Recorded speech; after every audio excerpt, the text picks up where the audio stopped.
আমি একজন future female লিডারের পাশে বসে আছি। আপনারা মনে করেন যে এই সেক্টর ফিমেলরা ইঞ্জিনিয়ারিং কোর্সে হয়তো মাস্টার্স করবে, নাহলে বিয়ে শাদী করে ফেলবে। ফিমেলরা কেন এই সেক্টরটাতে ইনভলভ না? আপনি কেন একজন পার্সন এই সেক্টরে ইনভলভ? ট্রিপলি সেক্টরে নিজেকে একজন লিড সিস্টেম ইঞ্জিনিয়ার হিসেবে দেখা, তাহলে আমি বলবো আমার ফুল ইন্সপিরেশন ছিল আল্টারিয়র ইঞ্জিনিয়ারিং থেকে। সারা কেমন আছেন? আলহামদুলিল্লাহ ভালো আছি স্যার, আপনি কেমন আছেন? আমার প্রথম কোশ্চেন, আমি ভালো আছি। আমার প্রথম কোয়েশ্চেন হলো আপনার প্ল্যান। ওয়েল, আমার প্ল্যান হচ্ছে ট্রিপলি সেক্টরে নিজেকে একজন লিড সিস্টেম ইঞ্জিনিয়ার হিসেবে দেখা, যাতে করে বাংলাদেশের ফিমেল ইঞ্জিনিয়ার যারা আছে বা এই সেক্টরটা নিয়ে যারা যে সামনে ইন ফিউচার কিছু করার জন্য চিন্তাভাবনা রাখছে, তারা যেন আমাকে দেখে এগিয়ে আসতে পারে, তাদের জন্য একটা ইন্সপিরেশন হতে যাচ্ছে। দ্যাট মিন আমি একজন ফিউচার ফিমেল লিডারের পাশে বসে আছি। আমি নিজেকে অনেক ভাগ্যবান মনে করছি যে এই সেক্টরটাতে আমাদের ইঞ্জিনিয়ার সারা হোল বাংলাদেশে অ্যাজ এ রোল মডেল হিসেবে কাজ করে। এবং আমাদের যারা ফিমেল ইঞ্জিনিয়াররা আছে, যারা স্টাডি করছে, আপনারা মেইনলি যারা অলরেডি গ্র্যাজুয়েশন কমপ্লিট করছেন, আপনারাই জানেন যে আপনারা অনেকে মনে করেন যে এই সেক্টরটাতে ফিমেলদের হয়তো কোনো চাহিদা নাই। আমরা অনেকেই মনে করি, কারণ আপনারা দেখতেছেন না যে কোনো ফিমেল এই সেক্টরে কাজ করতেছে। কারণ আপনারা মনে করেন যে এই সেক্টর ফিমেলরা ইঞ্জিনিয়ারিং কোর্সে হয়তো মাস্টার্স করবে, নাহলে বিয়ে শাদী করে ফেলবে। এটা হলো কি জাস্ট একটা কমন একটা বিষয় এখানে হয়ে থাকে। তো আপনাদের কাছে যদি কোনো রোল মডেল থাকতো আজকে যে এই সেক্টরে এই ফিমেল এতটুকু পর্যন্ত সে গিয়েছে, তাহলে কি আপনি একটা ইন্সপিরেশন পেতেন? তো আমি মনে করি যে ইঞ্জিনিয়ার সারা, আমি মনে করি যে বাংলাদেশে একজন টপ রোল মডেল হিসেবে কাজ করে।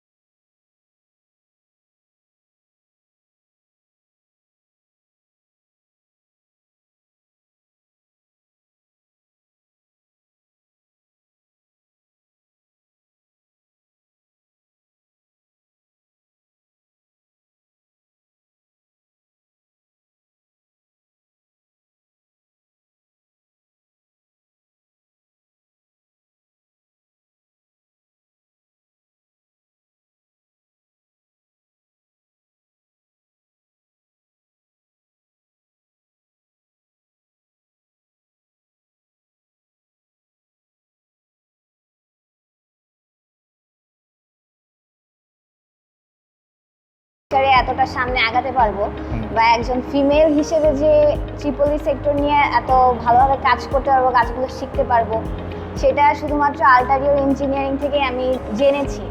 সেজন্য হচ্ছে আমার কাজটার প্রতি আগ্রহ বাড়ে, আমি আরও বেশি ইন্সপায়ার হই। তো সেই ক্ষেত্রে আপনার ফ্যামিলি থেকে কোনো প্রবলেম ক্রিয়েট হয় নাই যে তোমরা ফিমেলরা মানে ইঞ্জিনিয়ারিং লেভেলে তোমরা কাজ করবা, ফিল্ড লেভেলে কাজ করবা, এটা আসলে ফ্যামিলি থেকে কোনো বাধা আসেনি তো? না, আলহামদুলিল্লাহ আমার ফ্যামিলি থেকে ফার্স্ট থেকেই অনেক সাপোর্ট ছিল। ইভেন আমি যে ইঞ্জিনিয়ারিং নিয়ে পড়েছি সম্পূর্ণটাই আমার ফ্যামিলির সাপোর্টে। ইভেন আমি যে এখন হচ্ছে টেকনিক্যাল ফিল্ডে আছি, টেকনিক্যাল জিনিস নিয়ে কাজ করছি, এটাতে ওনাদের সম্পূর্ণ সাপোর্ট আছে। আচ্ছা, তাহলে আমি একটু জানতে চাই বাকি ফিমেলরা কেন, বাকি ফিমেলরা তো ফ্যামিলি থেকে সাপোর্ট পায়, তাদের আসলে কোন জায়গাটাতে তাদের প্রবলেম হচ্ছে যার কারণে তারা ট্রিপলি সেক্টর থেকে টোটালি কি ডিটাচ হয়ে যাচ্ছে, এবং পাশাপাশি তারা সাবজেক্ট চেঞ্জ করতেছে, না হয়তো কোনো একটা ডিজাইনিং সেক্টরে ঢুকে যাচ্ছে বা কোনো একটা মার্কেটিং সেক্টরে জব করতেছে। এখন তারা কেন আপনার মতো চিন্তা করে নাই সেটা আমি জানি। হয়তো তারা এভাবে জানে না যে ফিমেলদের জন্য এত বড় একটা সেক্টর আছে। তারা যেহেতু হচ্ছে এই সেক্টরে কোনো ফিমেল দেখছে না, তারা সেভাবে ইন্সপায়ারও হতে পারছে না, হয়তো এই কারণে তারা এগিয়ে আসছে না।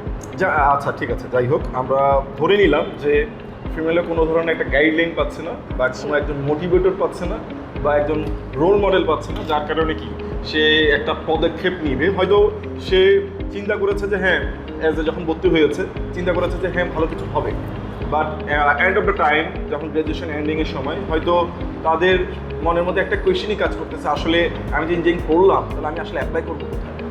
তো আমি একটু জানতে চাই আপনি আসলে কিসে কিসে অ্যাপ্লাই করতেছেন এবং কী কী জিনিস আপনি জানতেছেন এবং নিজে প্র্যাকটিক্যাল লাইফে অ্যাপ্লাই করতেছেন, এবং সেই কাজগুলোকে আসলে ফিমেল করতে পারবে। জি অবশ্যই করতে পারবে, যেহেতু আমি করতে পারতেছি অবশ্যই ফিমেলরা করতে পারবে। আমি মেইনলি অটোমেশন, দেন হচ্ছে সোলার, বিএমএস এই সেক্টরগুলো নিয়েই কাজ করছি। কীভাবে হচ্ছে আরও ডিপ নলেজ গেইন করা যায়, কীভাবে আমার টেকনিক্যাল স্কিলগুলো গ্রো করা যায়, এগুলো নিয়েই কাজ করছি। আমি যদি দু একটা এক্সাম্পল যদি জানতে চাই, যেমন আপনি অটোমেশনের কোন কোন পার্টগুলো আসলে আপনি কভার করে, বা আমাদের প্রজেক্টের সাথে আপনি কোন কোন পার্টে কানেক্ট হচ্ছেন, এবং আমাদের ট্রেনিং ডিপার্টমেন্টে কোন কোন পার্টের সাথে আপনি কানেক্ট হচ্ছেন। ইভেন আমি যতটুকু জানি আপনি একটা ফরেন একটা বেচের সাথে আপনি কানেক্ট ছিলেন, তাদেরকে ফুল মেন্টরশিপে আপনি তাদেরকে গাইডলাইন দিয়েছেন, এবং তাদেরকে কি আপনি অ্যাজ এ মেন্টরশিপ হিসেবে ছিলেন। তো সেই ক্ষেত্র থেকে আমাকে একটু বলুন আসলে আপনি আপনার শিখার যে ধারাটা, এবং সেটা কঠিন ছিল নাকি আসলে এই সেক্টরের ফিমেলরা খুব সহজে যেতে পারবে, জাস্ট জিনিসটা একটু ক্লিয়ার। ঠিক আছে, আমি তাহলে বলবো একদম শুরু থেকে। আমি ফার্স্টে হচ্ছে আল্টারিয়ার ইঞ্জিনিয়ারিং সাথে ইন্টার্নশিপে ছিলাম। তখন হচ্ছে অটোমেশনের একদম বেসিক থেকে শুরু করে আরএলসিএমসি থেকে শুরু করে কিভাবে ফুল একটা পিএলসি দিয়ে সম্পূর্ণ একটা প্রজেক্ট কন্ট্রোল করা যায়, অটোমেটেড করা যায়, অনেক ধরনের প্রজেক্ট করেছি। সো তারপর হচ্ছে আমি রিসেন্ট আইওটির একটা ফরেন ব্যাচের মেন্টরশিপে ছিলাম। ওইটা আমার জন্য অনেক বড় একটা ইন্সপিরেশন, যে ফার্স্ট টাইম মেন্টরশিপে ছিলাম। আলহামদুলিল্লাহ ওদের থেকে অনেক সাপোর্ট পেয়েছি। ওরা যখন স্টুডেন্টরা যখন বলতো যে ম্যাম আমি আপনার মতো হতে চাই, বা আপনি যতটা পারেন এইভাবে হচ্ছে গাইডলাইন দিতে চাই, এই জিনিসগুলো আসলে অনেক ইন্সপায়ার করে। আর আরও একটা ইন্সপিরেশন বিষয় ছিল, সেখানে মেলও ছিল, জি অনেক মেল ছিল, অনেক ফিমেল ছিল, এবং অনেক এক্সপিরিয়েন্স পার্সনরাও ছিল, প্রায় মেবি 10 ইয়ার্স 20 ইয়ার্স এরকম পার্সনরা ছিল। তো এখানে যারা মেল, তাদের সাইড থেকে হয়তো তারা চিন্তা করছে যে একটা ফিমেল যদি পারে আমি কেন পারবো না।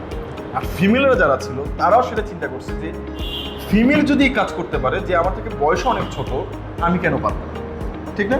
তো আপনি সেই মেন্টরশিপে থাকা অবস্থায় আমি একটু জানতে চাই, আপনি ছোট্ট একটা অভিজ্ঞতা জানতে চাই, যে আসলে এই সেক্টরটাতে আপনি আসলে যেটা আপনি শুরুতে মনে করেছেন, যতটুকু কঠিন মনে করেছেন, আসলে বাস্তবিক ক্ষেত্রে যে এই সেক্টরটা ফিমেলরা কতটুকু সহজভাবে আসতে পারবে সেটা একটু বলুন, এবং আপনার একটা এক্সপিরিয়েন্স শেয়ার করে, একটা স্টোরি শেয়ার করে আমাকে জানান। তাহলে আমি বলবো আমি আমার ফ্যামিলির যতটা সাপোর্ট পেয়েছি, আল্টারিয়ার ইঞ্জিনিয়ারিং এর যতটা সাপোর্ট পেয়েছি, এরকম সাপোর্ট পেলে এটা অনেক ইজি। মানে নিজের যদি ইচ্ছা শক্তিটা থাকে, তাহলে এই সেক্টরে এগিয়ে আসা বা কাজ করা অনেক ইজি। যেমন আপনি অ্যাজ এ ফিমেল, আমি যদি বলি অ্যাজ এ ফিমেল আমরা কোথায় কোথায় জবে অ্যাপ্লাই করতে পারি, আমরা যদি দেখি সর্বপ্রথম আমরা ডিজাইনিং সেক্টরটা আমাদের জন্য সম্পূর্ণ উন্মুক্ত। সেকেন্ড সেক্টর হলো প্রোগ্রামিং, মানে অটোমেশন প্রোগ্রামিং সেক্টরটা উন্মুক্ত, এবং টেকনিক্যাল ইঞ্জিনিয়ার হিসেবে উন্মুক্ত। আমরা অনেকে মনে করি যে এই সেক্টরগুলোতে ফিমেলরা কাজ করে না, বাট এই সেক্টরটাতে আমি বলছি আজ থেকে 2 থেকে 3 বছর পর ইঞ্জিনিয়ার ছাড়া হোল বাংলাদেশে একটা রোল মডেল হিসেবে থাকবে। এটা আমি আপনাকে লিখিত দিলাম, যদি আল্লাহ তাআলা আমাদের সাথে থাকে, এবং তাকে রোল মডেল হিসেবে একটা সময় আপনারা দেখতে পারবেন। এবং আমরা একটু আলোচনা করবো সামনের টপিক্সে, এই টপিক্সে আমরা এখানেই কমপ্লিট করি। নেক্সট টপিকে আমরা আলোচনা করবো আসলে ফিমেলরা কীভাবে আগাতে পারে, এবং ফিমেলদের কোথা থেকে স্টার্ট করা উচিত, কী কী শেখা উচিত, এবং কী শিখলে এবং কী স্টেপ নিলে সে আপনার মতো হতে পারবে, বা আপনার থেকে একটা ইন্সপিরেশন পেয়ে সে যাতে একটা সময় গিয়ে নিজে কিছু করতে পারে, বা টেকনিক্যাল সেক্টরে যাতে কিছু থাকে, সেটা নিয়ে আমরা আলোচনা করি। ধন্যবাদ ম্যাডাম সারা, এবং ম্যাডাম সারার উন্নতি কামনা করছি।